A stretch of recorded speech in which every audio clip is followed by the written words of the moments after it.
Welcome to another WalterFootball.com video. I'm Charlie Campbell, Senior Draft Analyst. Before we get rolling here, I suggest you hit the settings here, speed it up to 1.25 or 1.5, whatever you prefer. I think that makes the mocks a lot better. First overall pick, Jets, Trevor Lawrence. Some have said that, in the media have said they think that they should hold on to Sam Darnold, build around him, trade out of the first pick, and just add up a huge haul of picks to build around Darnold. And I can see where that could be an interesting consideration given that Darnold is still a young player and has flashed at times.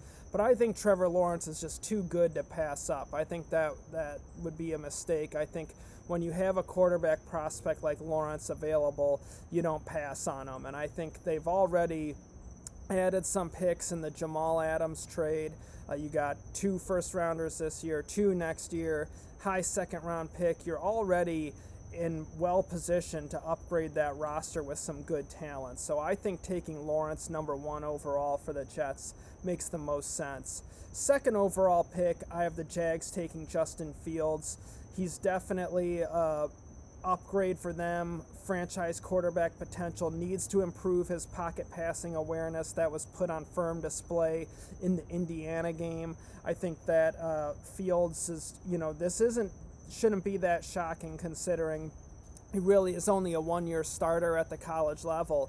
He doesn't have a lot of experience. He's going to need some development at the college level, at the pro level. He's going to need reps. He's going to need time working with coaches. So the Indiana game, I don't think, is going to end up changing his lofty draft projection at all. It just kind of shows some of the things that he's going to need to improve upon at the pro level.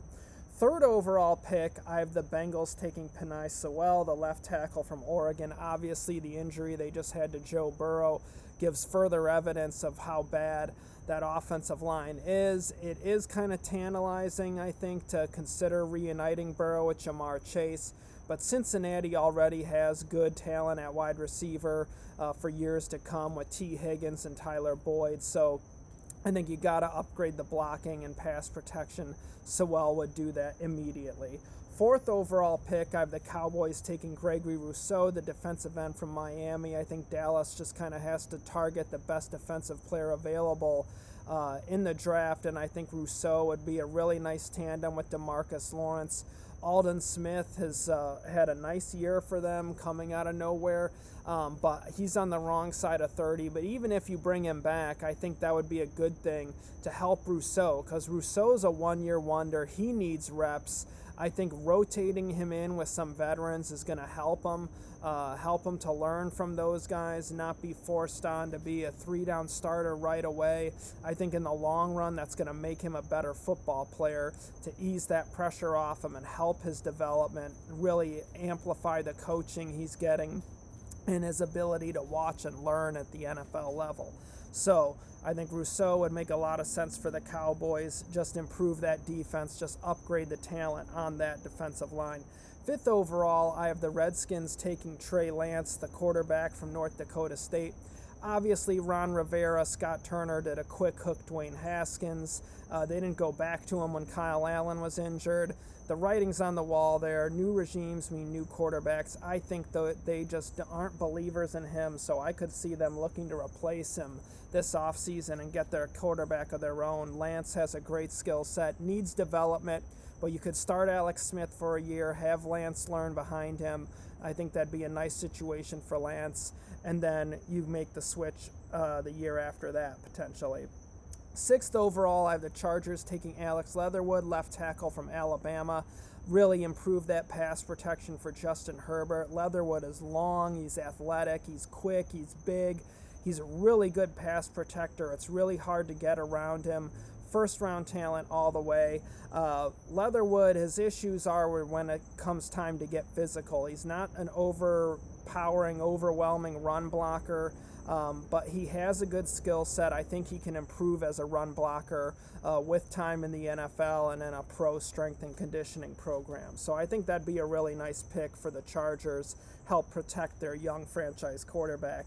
Seventh overall, I think I have the Giants taking Jamar Chase, and I think this pick would just be a dream come true for the Giants to land Chase at 7 because they badly need a number 1 receiver. I think Chase could be a better version of Amari Cooper in the NFL. I think he could hit the ground running, even with the year off, one of the few players I feel that way about. But he is just such a dynamic receiver with his speed, route running, hands. He plays bigger than his listed numbers. He's just a really phenomenal football player. So I think the Giants would just have an instant plug-and-play upgrade with him. And receivers been such a problem since they traded Odell Beckham. Chase would definitely rectify that and give them a true number 1 for Daniel Jones. So 8th overall pick, I have the Falcons taking Carlos Basham, the defensive end from Wake Forest. Atlanta for years now has needed to get bigger, stronger, tougher on the defensive line. They took these guys like Tack McKinley and Vic Beasley.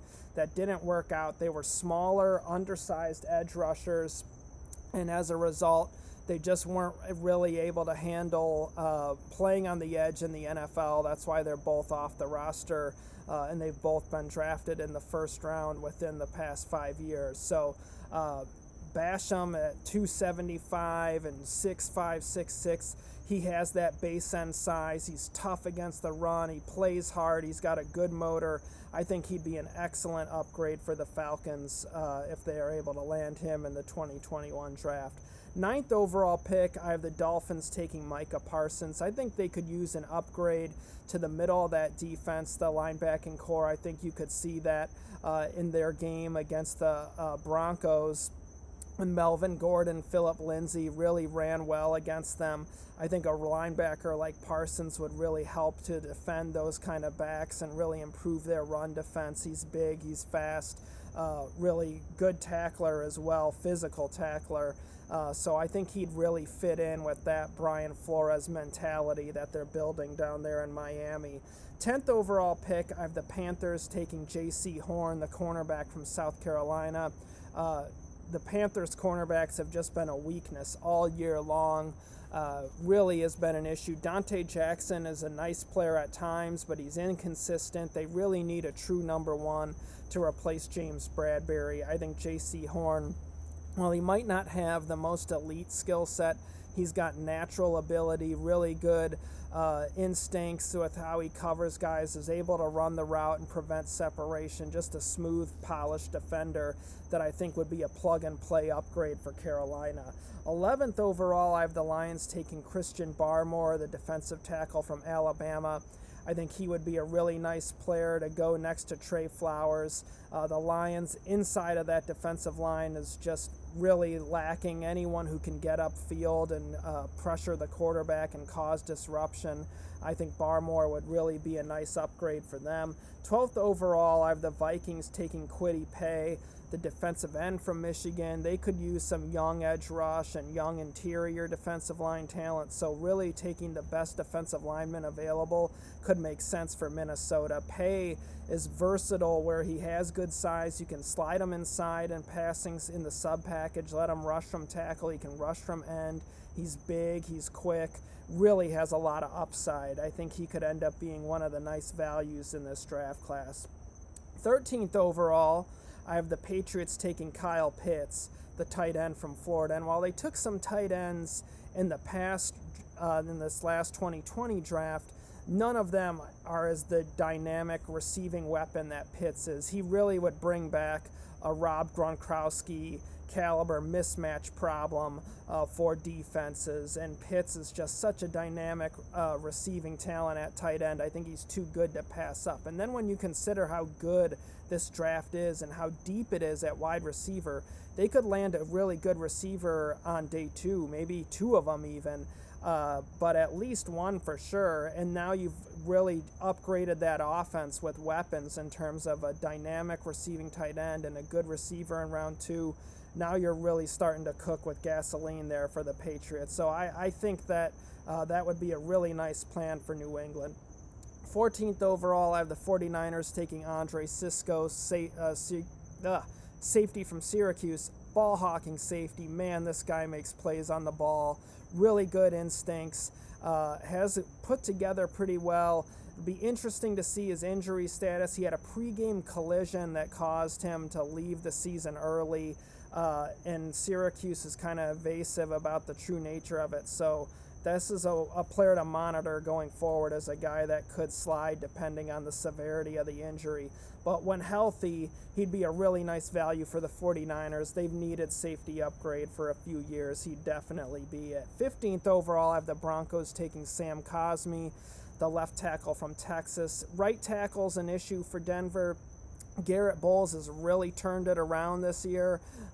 He's in the long-term plans there. Other teams were trying to trade for him before the deadline, but Denver said no.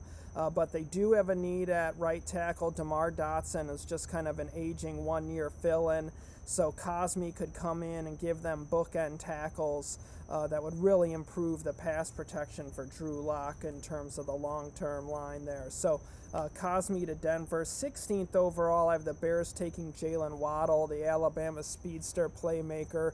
Could be a Tyreek Hill type wide receiver in the NFL. Looks like Allen Robinson is not going to be back with the team, and he's not going to sign an extension there. But obviously the offense has been a problem in Chicago for years. Waddle's a home run hitter, would give them a dynamic playmaker. 17th overall, I have the Dolphins taking Travis Etienne, the running back from Clemson. Would be a great outlet check down weapon for Tua Tagovailoa.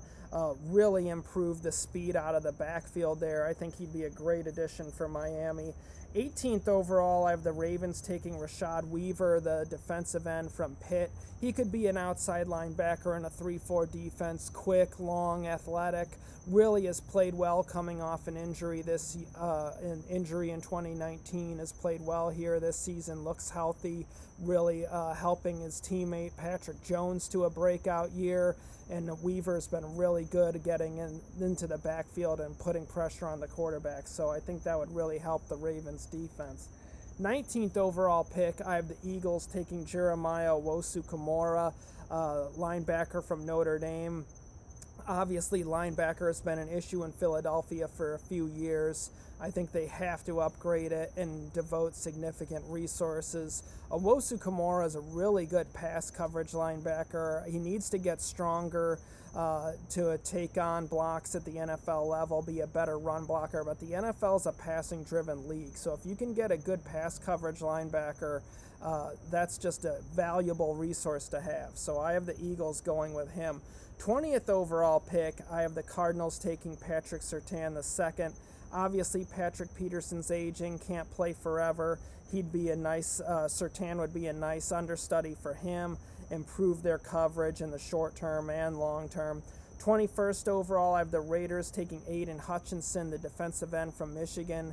He's a really good pass rusher, disruptor off the edge, tough run defender, plays hard. I think he'd really fit that team well. And you can slide him inside to defensive tackle in the sub package. He's 6'6", 300 pounds, so he's got really versatile size with what you can do. So he could be an end. You could rotate him with Cleveland Farrell, Max Crosby, keep the guys fresh. Slide them inside in pass rushing situations, have all three together going at the same time. I really like that pick for the Raiders. Think it makes a lot of sense. 22nd overall, Jay Tafule, defensive tackle from USC to Tampa Bay. Obviously, Ndamukong Suh's on a year-to-year basis at this age and point of his career. Tafule would give him a long-term cheap option to go next to Vita Vea. 23rd overall, I have the Colts taking Caleb Farley, the cornerback from Virginia Tech. He's big, fast, athletic, needs some work, and the Colts coaching staff has just done an excellent job of developing these young players that they've drafted in recent years. I think he would be a good pick for them, develop him into a starter, potential number one corner. 24th overall, I have the Browns taking Paris Ford, the safety from Pitt. I think they could use a counterpart with Grant Delpit. I don't think Ronnie Harrison's the answer. Delpit has coverage issues. He has run game limitations as well because he's a poor tackler. Paris Ford can go one-on-one with tight ends. He can go one-on-one with slot receivers. He can be free safety, strong safety, really versatile. I think he'd help solve a lot of problems for the Browns defense in the back end, deep middle of their defense. 25th overall, the Jets, I have them taking Devontae Smith, the wide receiver from Alabama.